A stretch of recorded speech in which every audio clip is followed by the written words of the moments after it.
हर हर महादेव दोस्तों। क्या आपने कभी सोचा है आखिर श्रावण का महीना ही भगवान शिव को सबसे प्रिय क्यों माना जाता है? क्यों इस पूरे महीने करोड़ों श्रद्धालु शिवलिंग पर जल अर्पित करते हैं? क्यों श्रावण के प्रत्येक सोमवार को व्रत रखने की परंपरा है? क्या यह केवल एक प्राचीन रीति है या इसके पीछे छिपी है ऐसी दिव्य कथा जिसने एक समय पूरी सृष्टि को विनाश से बचाया था? आज हम जानेंगे उस अद्भुत कथा को जो केवल एक पौराणिक घटना नहीं बल्कि त्याग, करुणा और धर्म का अमर संदेश है। लेकिन इस कथा को समझने से पहले हमें समय के उस युग में चलना होगा जब देवता भी संकट में थे। एक समय ऐसा आया जब देवताओं का तेज और बल क्षीण होने लगा, धर्म कमजोर पड़ने लगा और अधर्म का प्रभाव बढ़ता जा रहा था। सृष्टि का संतुलन डगमगाने लगा था। तभी सभी देवता मिलकर भगवान विष्णु की शरण में पहुँचे और प्रार्थना की, प्रभु, यदि ऐसा ही चलते रहा तो धर्म की रक्षा कैसे होगी? भगवान विष्णु ने कहा, इस संकट का एक ही उपाय है, क्षीर सागर का समुद्र मंथन। उसी से अमृत प्राप्त होगा और सृष्टि का संतुलन पुनः स्थापित होगा। भगवान विष्णु की आज्ञा से देवताओं ने अपने शत्रु असुरों के साथ मिलकर समुद्र मंथन करने का निश्चय लिया। मंत्राचल पर्वत को मंथनी बनाया गया और वासुकी नाग को रस्सी। सब कुछ तैयार था। देवता एक ओर, दूसरी ओर असुर थे और बीच में था अनंत क्षीर सागर। लेकिन किसी ने भी कल्पना नहीं की थी कि अमृत से पहले कुछ ऐसा प्रकट होने वाला है जो पूरे ब्रह्मांड के अस्तित्व को ही संकट में डाल देगा। समुद्र मंथन का आरंभ हुआ। एक ओर देवता पूरी शक्ति से वासुकी नाग को खींच रहे थे, दूसरी ओर असुर अपनी पूरी ताकत लगा रहे थे। मंत्रांचल पर्वत घूमने लगा, क्षीर सागर की विशाल लहरें उठने लगी। पूरा ब्रह्मांड मानो उस महान मंथन का साक्षी बन गया। मंथन चलता रहा। कुछ समय बाद समुद्र के अनेक दिव्य रत्न प्रकट होने लगे। देवता प्रसन्न हो उठे। असुरों की आंखों में भी अमृत को पाने की लालसा बढ़ने लगी। लेकिन अचानक सब कुछ बदल गया। आकाश काला पड़ने लगा, तेज गर्जना होने लगी, चारों दिशाओं में भयंकर धुआं फैल गया।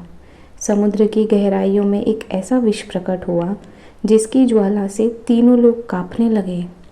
उस विष का नाम था हलाहल। शास्त्रों में वर्णन मिलता है कि यह विष इतना प्रचंड था कि यदि इसे रोका न जाता तो संपूर्ण सृष्टि संकट में पड़ सकती थी। उसकी उष्णता से देवता व्याकुल हो उठे थे। असुर भय से पीछे हट गए और ऋषि मुनि भी मौन हो गए। किसी के पास इस संकट का कोई उपाय न था। चारों ओर केवल एक ही प्रश्न था, अब सृष्टि की रक्षा कौन करेगा? तभी सभी देवता एक स्वर में बोले, चलो कैलाश चलते हैं। क्योंकि उन्हें विश्वास था जब पूरी दुनिया के सभी द्वार बंद हो जाएं, तब महादेव का द्वार कभी बंद नहीं होता। सभी देवता, ऋषि और दिव्य शक्तियाँ कैलाश पर्वत पे पहुँचे। उन्होंने विनम्र होकर भगवान शिव से प्रार्थना की, हर हर महादेव दोस्तों। हे महादेव, क्या आपने कभी सोचा है आखिर श्रावण का महीना ही भगवान शिव को सबसे प्रिय क्यों माना जाता है? देवताओं ने क्यों इस पूरे महीने करोड़ों श्रद्धालु शिवलिंग पर जल अर्पित करते हैं? क्यों श्रावण के प्रत्येक सोमवार को व्रत रखने की परंपरा है? क्या यह केवल एक प्राचीन रीति है या इसके पीछे छिपी है ऐसी दिव्य कथा जिसने एक समय पूरी सृष्टि को विनाश से बचाया था? और फिर आज हम जानेंगे उस अद्भुत कथा को जो केवल एक पौराणिक घटना नहीं बल्कि त्याग, करुणा और धर्म का अमर संदेश है। भयंकर हलाहल लेकिन इस कथा को समझने से पहले हमें समय के उस युग में चलना होगा जब देवता भी संकट में थे। लेकिन यहाँ एक बात समझना अत्यंत आवश्यक है। अक्सर लोग सोचते हैं कि विष पीने से भगवान शिव को कष्ट पहुँचा होगा, परंतु शास्त्र हमें यह नहीं सिखाते कि भगवान को किसी भी विष से कुछ हो सकता है। भगवान सर्वशक्तिमान है, वे स्वयं काल नहीं, वो काल के स्वामी हैं। उन्हें कोई विष, कोई अस्त्र, कोई शक्ति वास्तविक हानि नहीं पहुंचा सकती। फिर उन्होंने यह लीला क्यों की? क्योंकि भगवान केवल उपदेश नहीं देते, वे अपने आचरण से संसार को धर्म का मार्ग सिखाते हैं। महादेव ने यह संदेश दिया कि जो सबसे शक्तिशाली होता है वही सबसे बड़ी जिम्मेदारी उठाता है। अपने सुख के लिए जीना सामान्य बात है, लेकिन दूसरों के जीवन की रक्षा करने के लिए त्याग करना, यही तो दिव्यता है, यही महादेव हैं। उसी समय माता पार्वती ने इस दिव्य लीला में अपना अद्भुत योगदान प्रदान किया। उन्होंने अपने कर कमलों से भगवान शिव का कंठ स्पर्श किया ताकि हलाहल विष उनके कंठ से नीचे न चले जाएं। विष वहीं पे स्थिर हो गया और भगवान शिव का कंठ नीले वर्ण का हो गया। तभी से संसार उन्हें नीलकंठ महादेव के नाम से जानने लगा। बोलिए नीलकंठ भगवान की जय।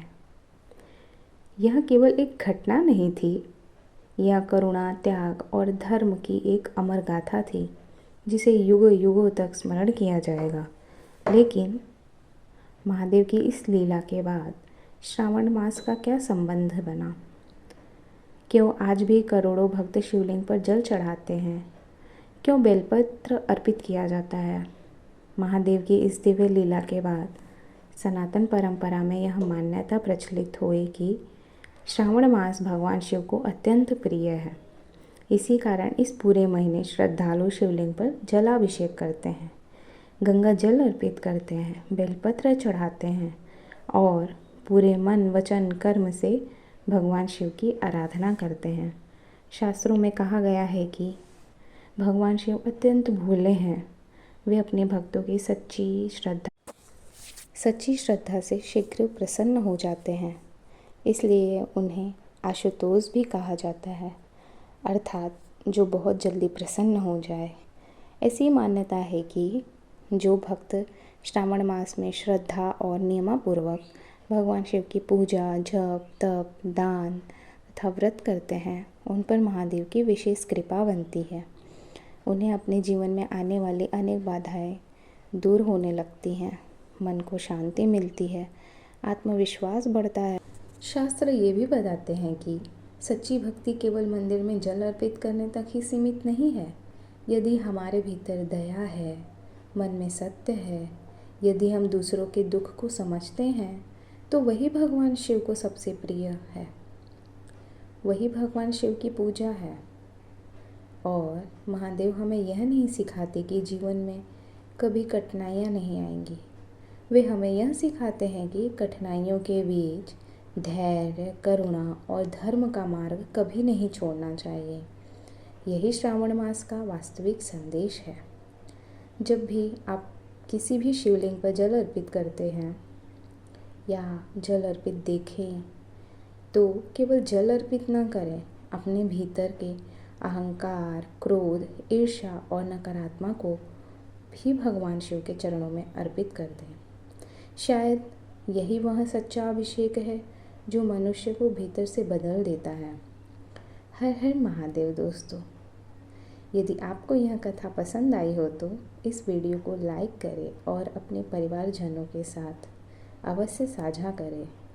हमारे चैनल को सब्सक्राइब करना बिल्कुल ना भूलें, क्योंकि अगली वीडियो में हम जानेंगे श्रावण मास की सही पूजा विधि क्या है, शिवलिंग पर जल, दूध, बेलपत्र और अन्य पूजन सामग्री अर्पित करने के शास्त्रीय क्रम क्या है, श्रावण मास कब प्रारंभ हो रहा है, किस तिथि तक रहेगा और इस महीने कौन कौन से विशेष व्रत और पर्व आते हैं। इन सभी प्रश्नों के उत्तर हम शास्त्रों के प्रामाणिक परंपरा के आधार पर विस्तार से जानेंगे। तब तक के लिए हर हर महादेव। ओम नमः शिवाय।